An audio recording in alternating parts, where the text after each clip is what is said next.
આપ જોઈ રહ્યા છો સ્પાર્ક ટુડે ન્યૂઝ સમાચાર નવસારીથી મળી રહ્યા છે। વેસમાની સીમમાં આવેલા પેપર મિલમાં એક ભીષણ આગની માહિતી સામે આવી છે।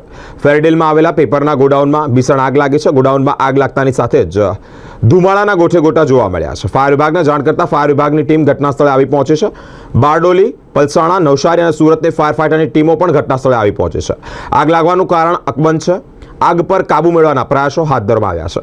G R Soni station fire officer Bardoli जी आज रोज बारडोली फायर ब्रिगेड ने हाईटेक पेपर मिल वेसमा खाते આગનો બનાવ બનેલો હતો, જેનો કોલ બારડોલી ફાયર બ્રિગેડને મળેલો હતો। એપ્રોક્સ 12:30ની આસપાસ આગનો બનાવ બનેલો હતો ને બારડોલી ફાયર બ્રિગેડને કોલ મળતા તાત્કાલિક ઘટના સ્થળે પહોંચી આગ ઓલવવાની કામગીરી હાલમાં ચાલુ છે। 50% આગ કંટ્રોલમાં છે ને હાલ ઘટના સ્થળે 6 જેટલી ફાયર બ્રિગેડની ગાડી ઘટના સ્થળે કામ કરી રહી છે। પીપીએલ પલસાણાની એક ગાડી, 2 ગાડી છે, એસએમસીની 2 ગાડી છે, નવસારીની 1 ગાડી છે, તે એ રીતે 6 ગાડી ઘટના સ્થળે છે ને અત્યારે આગ બુઝાવવાની કામગીરી ચાલુ છે। કોઈ અંદાજિત લગભગ 1 થી 1.5 કરોડ જેટલું નુકસાન છે હાલ ને કોઈ જાનહાનિ અત્યાર સુધી કોઈ જાનહાનિ નથી। પ્રાથમિક તબક્કે તપાસ કરતા કોઈ જાનહાનિ નથી।